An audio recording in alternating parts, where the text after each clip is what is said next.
जहां मध्य प्रदेश में अब खुले में मांस मछली की बिक्री नहीं होगी। नगरीय विकास और आवास विभाग ने इसको लेकर निर्देश जारी कर दिए हैं।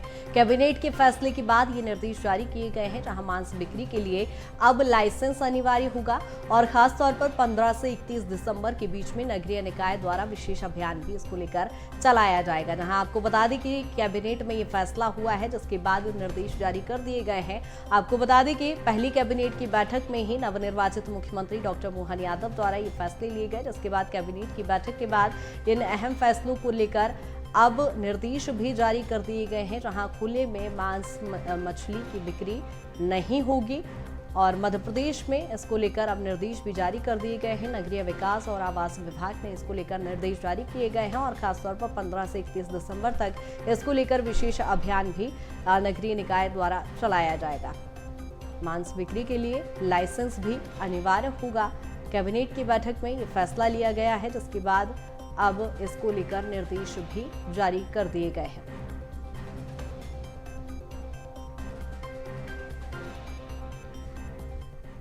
बड़े वैसे तो हमने काफी निर्णय लिए हैं इस कैबिनेट की बैठक में, जिसके माध्यम से दूरदृष्टि से दूरगामी दृष्टि से स्टेट के लिए वो बड़े सबके लिए हित में भी रहेंगे।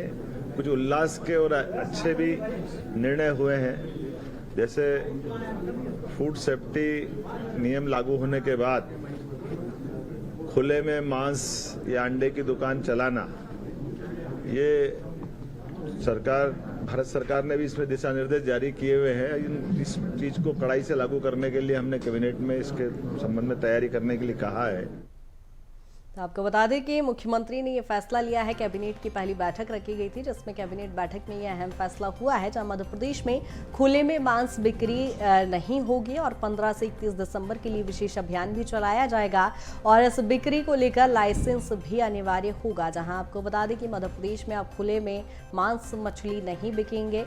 नगरीय विकास और आवास विभाग द्वारा इसको लेकर निर्देश जारी कर दिए गए हैं और 15 से 31 दिसंबर तक इसको लेकर विशेष अभियान भी चलाया जाएगा। कैबिनेट के फैसले के बाद ये निर्देश जारी कर दिए गए हैं।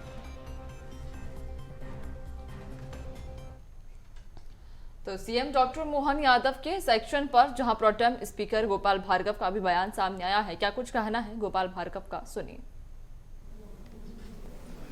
वैसे ही खाद्य प्रसंस्करण विभाग का और हमारे विभागों का शुरू से निर्देश है और भारतीय जनता पार्टी ने कांग्रेस के समय भी हुआ था, उसका पालन नहीं हो रहा था। तो हालांकि कैबिनेट का फैसला कैबिनेट के प्रवक्ता बताएंगे, मुख्यमंत्री बताएंगे, लेकिन मैं मान के चलता हूं कि अच्छा एक कदम है और इसके लिए सराहा जाना चाहिए। और वहीं मोहन सरकार के इस फैसले पर कांग्रेस विधायक आरिफ मसूद का भी बयान सामने आया है। उन्होंने कहा, नई सरकार के दोनों फैसले झूठ और भ्रम है, उनके पास कोई एजेंडा नहीं है। बहुत समय से एक समुदाय को टारगेट कर रहे हैं, उससे कोई फर्क नहीं पड़ता। और कुछ नहीं, कुछ एजेंडा था ही नहीं उनके पास। नौजवान पे था नहीं, बेरोजगार पे था नहीं, किसान पे था नहीं, तो कुछ भी चला। दोनों सिर्फ झूठ और भ्रम और कुछ नहीं। कुछ एजेंडा था ही नहीं उनके पास। नौजवान पे था नहीं, बेरोजगार पे था नहीं, किसान पे था नहीं, तो कुछ भी चला। दोनों। और इसी पर ज्यादा जानकारी के साथ सहयोगी मनोज हमारे साथ जुड़ गए। मनोज, जिस तरह से मांस मछली की बिक्री को लेकर जो फैसला लिया गया है, अब सियासत भी तेज हो गई है। आरिफ मसूद कह रहे हैं कोई एजेंडा नहीं है बीजेपी के पास। जी बिल्कुल, क्योंकि कैबिनेट की बैठक थी और तमाम जो फैसले अधिकारियों के साथ चर्चा के बाद लिए गए, उसमें दो महत्वपूर्ण फैसले थे जिन्हें लेने का काम किया गया। उसको लेकर आदेश भी जारी सरकार के द्वारा कर दिए गए। लेकिन अब इस फैसले के बाद, क्योंकि विपक्ष में कांग्रेस है, ऐसे में सियासत होना लाजमी और कांग्रेस की तरफ से अब तमाम नेताओं के बयान भी अब इस पर निकलकर सामने आने लगे हैं। और आरिफ मसूद के साथ तमाम जो कांग्रेस के लीडर हैं, उनका यही कहना है कि बीजेपी के पास क्योंकि तमाम एजेंडे हैं, चाहे वो किसानों की बात हो, युवाओं की बात हो, उन्हें लेकर कोई फैसले पहली कैबिनेट की बैठक में नहीं लिए गए और इस तरीके के फैसले लेना कहीं ना कहीं एक समुदाय को टारगेट करने जैसा भी कांग्रेस के नेता अभी से बता रहे हैं। लेकिन दोनों फैसलों को लेके बीजेपी की तरफ से लगातार तारीफ की जा रही है। उमा भारती ने भी ट्वीट करके इन दोनों फैसलों का स्वागत किया। उन्होंने कहा है कि इन फैसलों की ज़रूरत थी और समय समय पर उनके द्वारा इस तरीके की मांग भी उठाई जा रही थी। और अब जब नए सीएम ने पहली कैबिनेट की बैठक की, अधिकारियों के साथ चर्चा की, तो इस दौरान उन्होंने जो दोनों फैसले लिए, ध्वनि प्रदूषण को लेकर लिया और खुले में मांस की बिक्री को लेकर लिया, ये फैसला स्वागत योग्य। उमा भारती ने समर्थन इस फैसले का किया। उन्होंने ये भी जो बात कही कि इस तरीके के फैसले सरकार ने लिए हैं, ये कहीं ना कहीं जनता के हित में है। साथ में ये बात भी बीजेपी की तरफ से लगातार की जा रही है कि जो नियम कानून है, चाहे वो हाई कोर्ट की गाइडलाइन हो, सुप्रीम कोर्ट की गाइडलाइन है, उसका पालन कराना सरकार की जिम्मेदारी है। यही कारण है कि जो भी नियम कानून बनाए गए हैं उसका पालन होना चाहिए और ये निर्देश उसी के तहत जो है वो जारी कर दिए गए। एक अभियान चला के इस पर पूरी कार्रवाई के निर्देश भी तमाम नगरीय निकायों को, तमाम जिला अधिकारियों को दिए गए हैं। लेकिन मनोज, कहीं ना कहीं आरिफ मसूद ये भी कहते हुए नजर आ रहे थे कि बहुत समय से एक विशेष समुदाय को टारगेट किया जा रहा है। क्या लगता है कि इस निर्णय के बाद में आज जब कैबिनेट की जब बैठक हुई थी, उस बैठक में जो दो निर्णय लिए गए हैं, एक जहां लाउड स्पीकर पर प्रतिबंध, तो दूसरी ओर मांस और मछली की दुकानों पर प्रतिबंध लगाने को लेकर जो निर्णय लिया है, उसको लेकर अब मध्य प्रदेश में क्या आने वाले समय में सियासत गर्मा सकती है, चूंकि ये आरोप लग रहे हैं कि एक समुदाय को टारगेट किया जा रहा है। जी बिल्कुल, क्योंकि नियम है, कानून है, जिसका पालन कराना सरकार की जिम्मेदारी रहती है। यही कारण है कि सबसे पहले सीएम डॉक्टर मोहन यादव ने ये एक्शन लिया और दोनों ही फैसलों के साथ जो है तमाम अधिकारियों को दिशा निर्देश देने के काम भी उनके द्वारा किए गए। लेकिन क्योंकि विपक्ष में कांग्रेस है, ऐसे में विपक्ष का काम है तमाम मुद्दों को उठाना। ऐसे में अब इस पर सियासत भी कांग्रेस के द्वारा की जा रही है। कांग्रेस इसे एक एजेंडे के तौर पर देखने का काम कर रही है, एक वर्ग को टारगेट करने का आरोप जो है बीजेपी पर लगा रही। लेकिन एक बड़ा तबका जो है वो इस सरकार के इस बड़े फैसले से खुश है और तारीफ भी जो है मोहन यादव की जा रही है कि उसने जनहित में उन्होंने इतने दोनों बड़े फैसले लिए, जिसके तहत अब कहीं ना कहीं ध्वनि प्रदूषण कम होगा मध्य प्रदेश में और जो उससे बीमारियां फैलती हैं उसका भी डर नहीं रहेगा। इसके साथ खुले में जो मांस बेचा जा रहा है, जो कि कहीं ना कहीं धार्मिक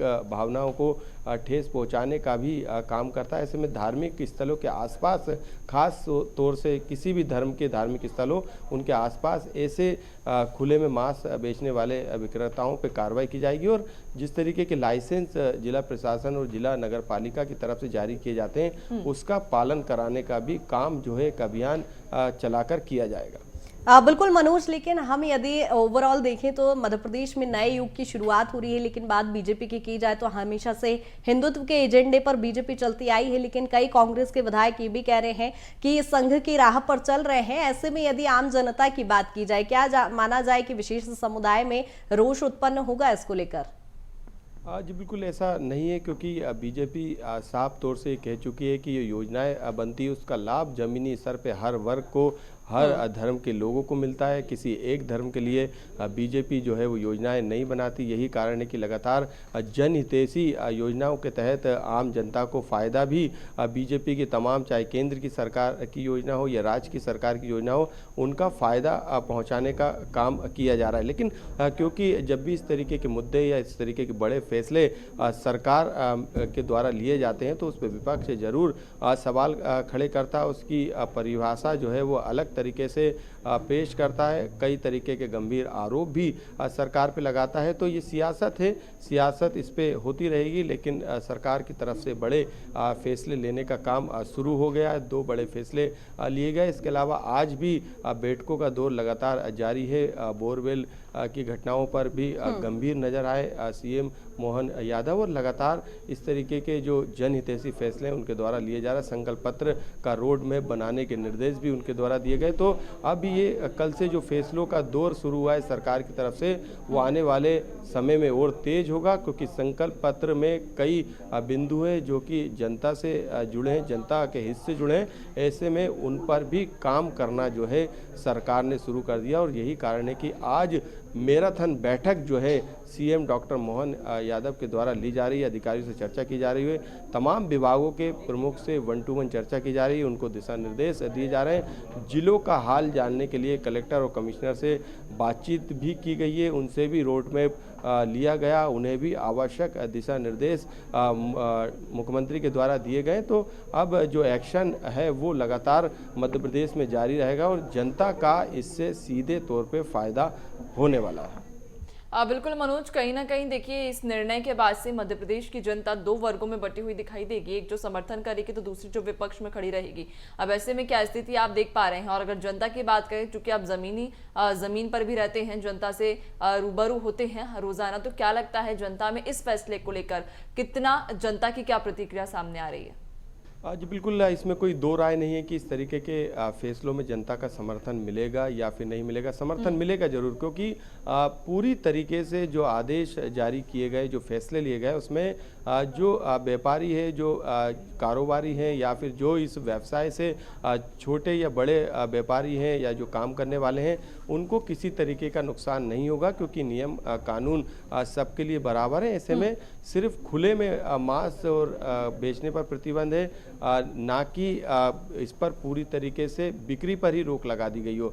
तो ये नहीं कहा जाएगा कि इससे कुछ नुकसान होगा, लेकिन जिस तरीके की भावना से, जिस तरीके का फैसला जनता के हित में लिया गया, उससे किसी तरीके का जनता में आक्रोश नहीं रहेगा।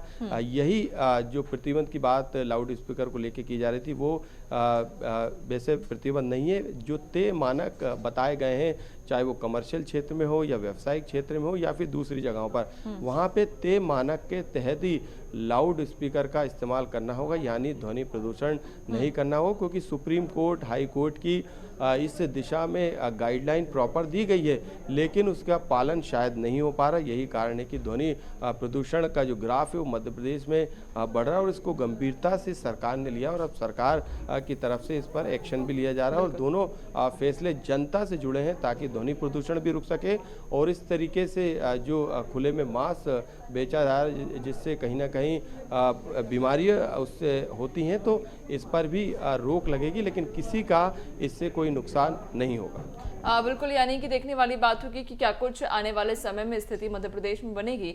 जो दो फैसले बेहद ही महत्वपूर्ण ये दो फैसले रहे हैं, जहां बीजेपी पार्टी तो हालांकि समर्थन कर रही है, लेकिन कहीं ना कहीं विपक्ष में जो कांग्रेस है वो इन फैसलों को लेकर आरोप कई सारे बीजेपी पर लगा रही है। देखने वाली बात होगी क्या कुछ आने वाले समय में स्थिति बनती है मध्य प्रदेश की। बहुत शुक्रिया आपका जानकारी साझा करने के लिए।